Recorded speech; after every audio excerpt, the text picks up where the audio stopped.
It was a dark, stormy night, and I was driving back from my friend's wedding. The rain pounded against the windshield, and the wipers struggled to keep up.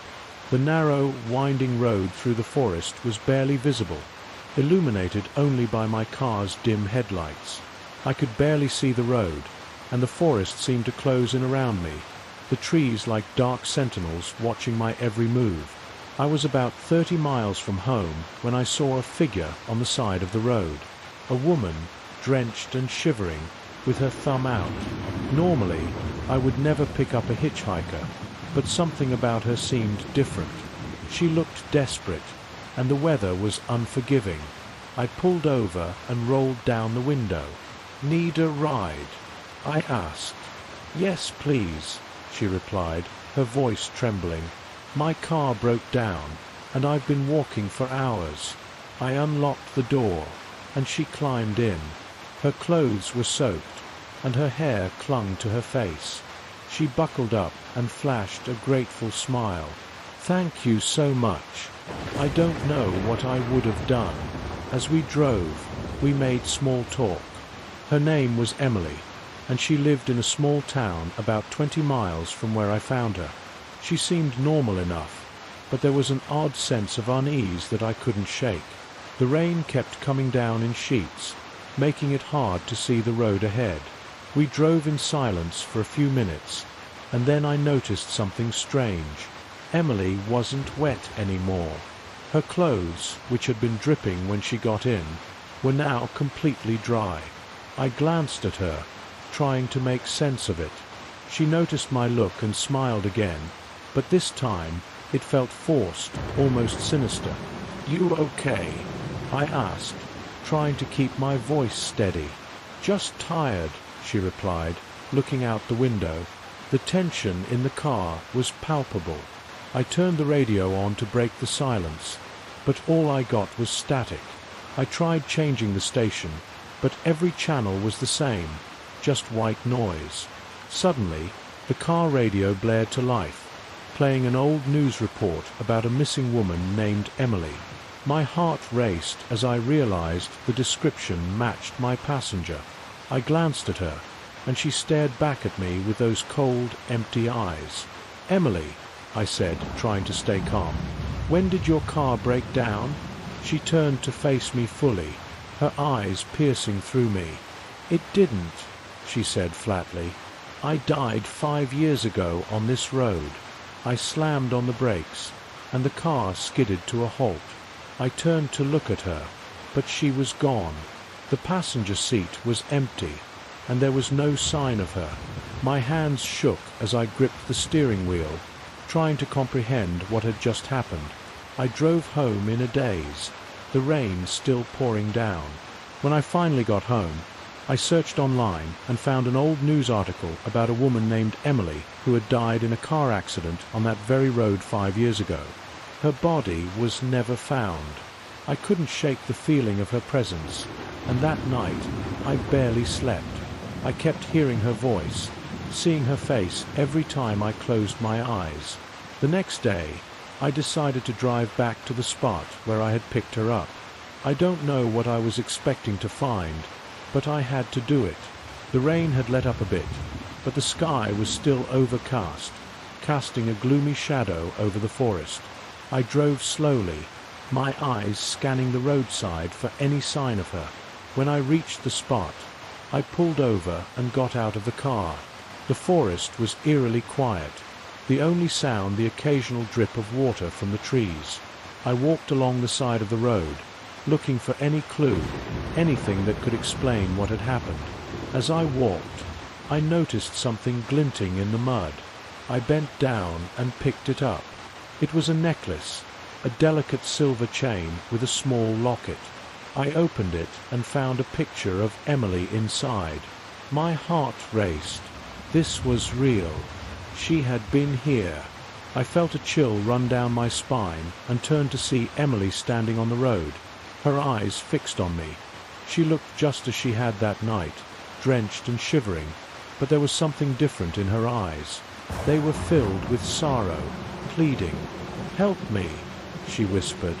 I backed away, my mind racing. What could I do? She was dead, but the look in her eyes told me she needed something, something only I could give. "Help me find peace," she said, her voice barely audible over the rain. I nodded, unsure of what I was agreeing to. She smiled sadly and then disappeared, leaving me standing alone on the road. I spent the next few weeks researching Emily's death, trying to find any information that could help. I discovered that her body had never been found because the car had gone off the road and into the river. The current had swept her away, and she had drowned. I knew what I had to do. I went back to the river with a group of volunteers and started searching. It took days, but eventually we found her remains tangled in the roots of a tree downstream. We gave her a proper burial, and as I stood by her grave, I felt a sense of peace. That night, as I drove home, the rain had finally stopped, and the sky was clear.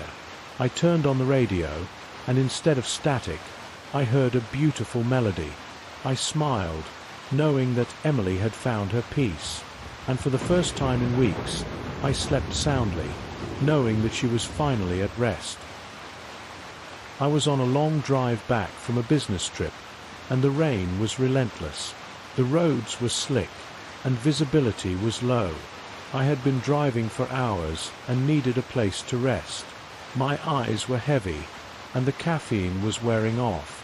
I spotted a sign for a motel up ahead and decided to pull in.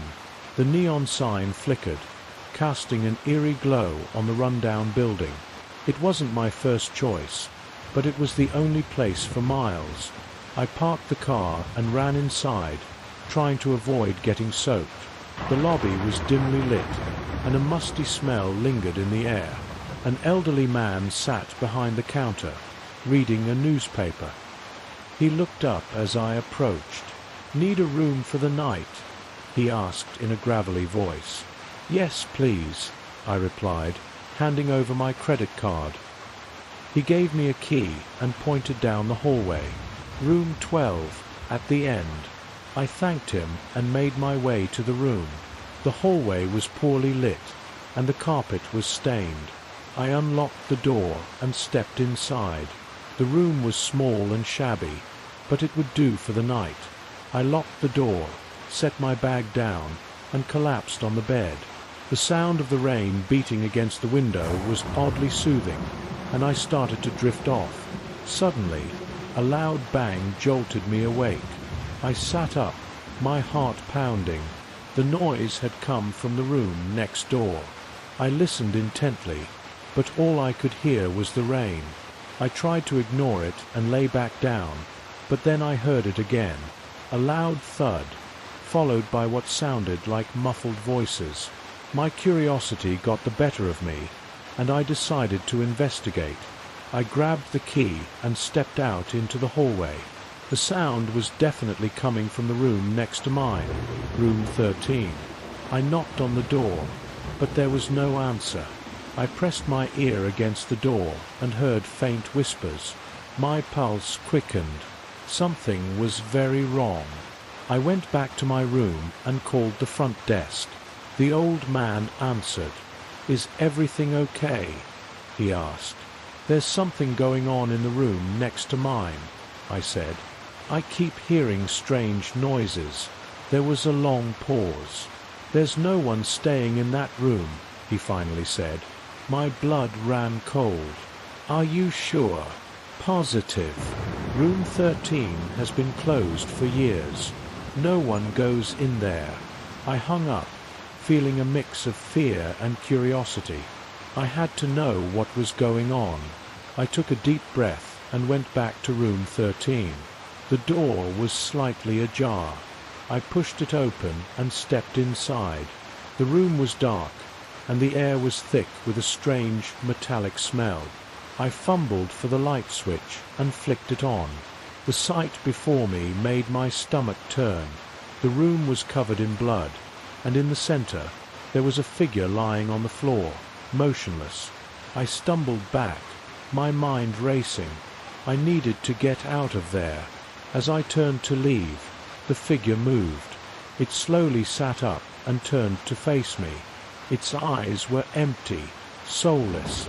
"Help me," it whispered, its voice barely audible. I ran out of the room and down the hallway, my heart pounding in my chest.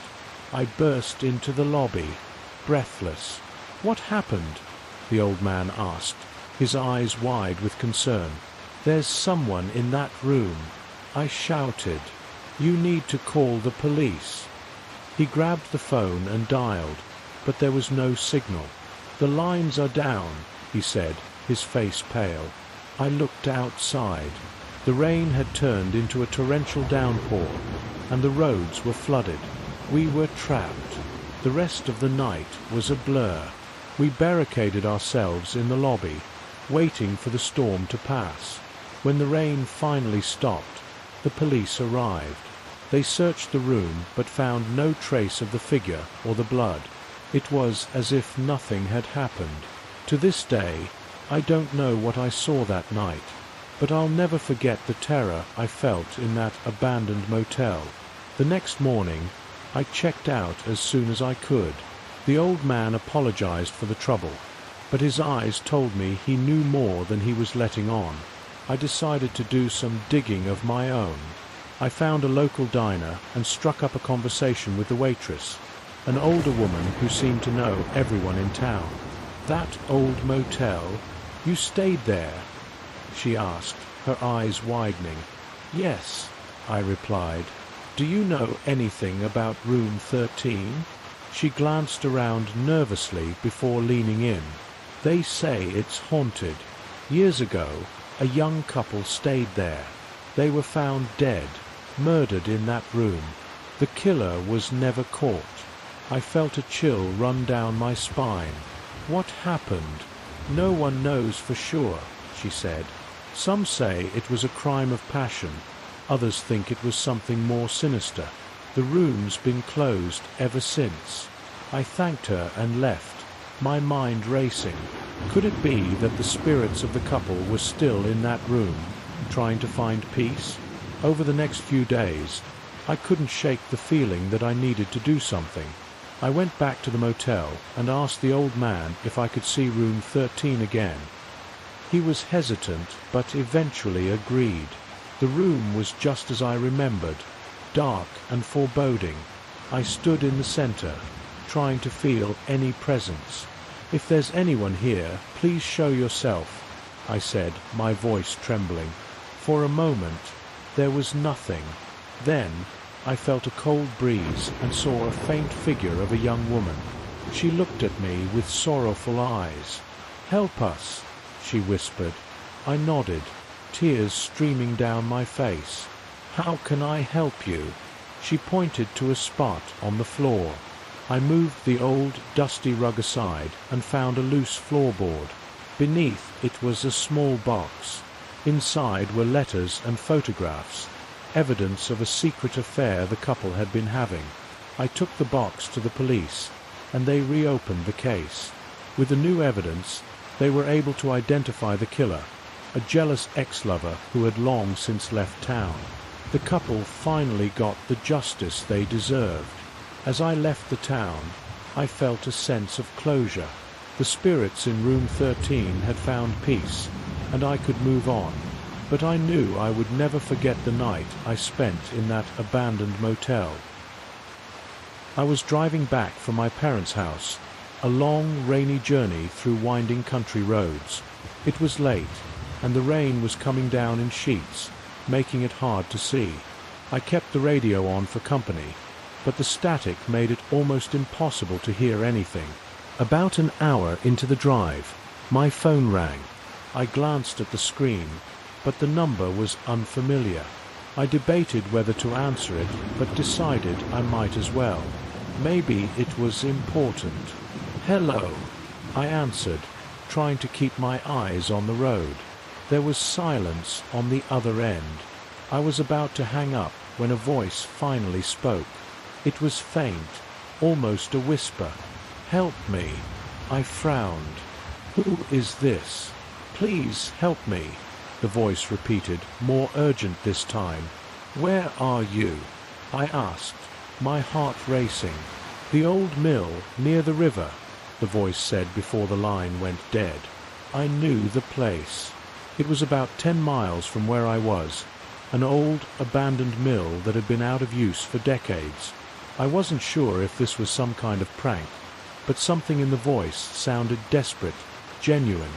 Against my better judgment, I decided to go check it out. I turned onto a narrow, muddy road that led to the mill. The rain made it difficult to navigate, and I could barely see a few feet in front of me. After what felt like an eternity, I finally reached the mill. The place was dark and foreboding, and the rain made it even more eerie. I parked the car and grabbed a flashlight from the glove compartment. As I approached the building, I could hear the river rushing nearby, swollen from the rain. I pushed open the creaky door and stepped inside. The air was damp and musty, and my flashlight barely cut through the darkness. I called out, but there was no response. I started to wonder if I'd been tricked. I made my way through the mill, my footsteps echoing off the walls. Suddenly, I heard a noise coming from the basement. It sounded like someone crying. I followed the sound, my heart pounding in my chest. The basement was even darker than the rest of the mill. I found the stairs and carefully made my way down. At the bottom, I saw a figure huddled in the corner, shivering and wet. "Are you okay?" I asked, shining my flashlight on them. The figure looked up, revealing a young woman with wide, terrified eyes. "You came," she said, her voice trembling. "Thank you." I helped her to her feet and asked what had happened. She told me she'd been hiking and got lost in the storm. She stumbled upon the mill and tried to take shelter, but couldn't find her way out. As we made our way back to the car, I asked how she had called me. She looked confused. "I didn't have my phone with me," she said. "My blood ran cold. But someone called me from this place." Her eyes widened. "That's not possible." I didn't know what to think. We got back to the car, and I drove her to the nearest town, where she could get help.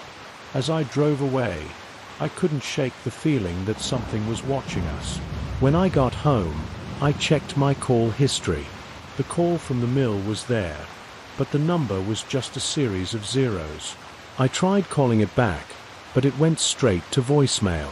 To this day, I don't know who or what called me that night, but I'm convinced that if I hadn't answered, that woman might never have been found. The days following the incident were a blur of trying to understand what had happened. I kept replaying the call in my mind, the desperate voice, the eerie location. I couldn't let it go. There had to be some explanation. I decided to visit the town where I had dropped off the young woman. I needed to make sure she was okay and maybe get some answers. When I arrived, I went to the local police station and asked about her. The officer on duty remembered her and told me she had been picked up by her family. They were grateful to have her back and had been worried sick. Relieved, I asked if I could speak to her. The officer made a call, and a few minutes later, the young woman, whose name was Sarah, arrived with her parents. They thanked me profusely, but I could see the confusion in Sarah's eyes. I asked if we could talk privately, and her parents agreed. We sat down in a small room at the station, and I recounted the events of that night. Sarah listened intently, her expression shifting from confusion to realization. "I didn't call you," she said firmly, "but there was someone else in the mill. I thought I was hallucinating because of the cold and the rain." "What do you mean?" I asked, my heart pounding. "There was a woman," she said, her voice shaking. "She appeared out of nowhere, told me to stay put, and that help was coming. I never saw her leave, but she vanished as soon as you arrived." I felt a chill run down my spine. What did she look like? Sarah described a woman in old-fashioned clothing, with long dark hair and a sad expression. It sounded like something out of a ghost story, but the fear in Sarah's eyes told me she believed what she saw. After our conversation, I couldn't let it go. I started researching the history of the old mill. I found out that it had once been a bustling place, but it had been abandoned for decades after a series of tragic events. The most notable was the disappearance of a woman named Elizabeth, who had been last seen near the mill. Her body was never found, and the case remained unsolved. I felt a connection between Elizabeth and the mysterious call. I decided to go back to the mill, this time better prepared. I brought a friend along, someone who was skeptical but willing to help. We arrived at the mill late in the afternoon, hoping to avoid the worst of the rain. The place was just as eerie as before. We searched the building, but there was no sign of anyone. Just as we were about to leave, we heard a noise coming from the basement. My friend and I exchanged a glance. "Let's check it out," he said, trying to sound braver than he felt. We descended the stairs, and there she was. A faint, almost translucent figure of a woman stood in the corner, looking at us with sad eyes. It was Elizabeth. "Why are you here?" I asked, my voice shaking. She didn't speak, but pointed to a spot on the wall. We moved closer and found an old, rusted box hidden behind a loose brick. Inside were letters and a diary, detailing Elizabeth's life and her tragic end. She had been in love with a man who worked at the mill, but their relationship had been discovered, leading to her being locked away in the basement, where she eventually died. As we read through the diary, I felt a deep sadness. Elizabeth had been trying to find peace for decades, and now, finally, her story was being told. We took the diary and letters to the local authorities, who reopened the case. With the new evidence, they were able to piece together what had happened and give Elizabeth a proper burial. After that, the strange occurrences at the mill stopped. The place was no longer haunted by the restless spirit of Elizabeth. I felt a sense of closure, knowing that I had helped her find peace. The experience changed me. I realized that sometimes the dead need our help just as much as the living. And on that rainy night, a mysterious call led me to uncover a tragic story and bring comfort to a lost soul.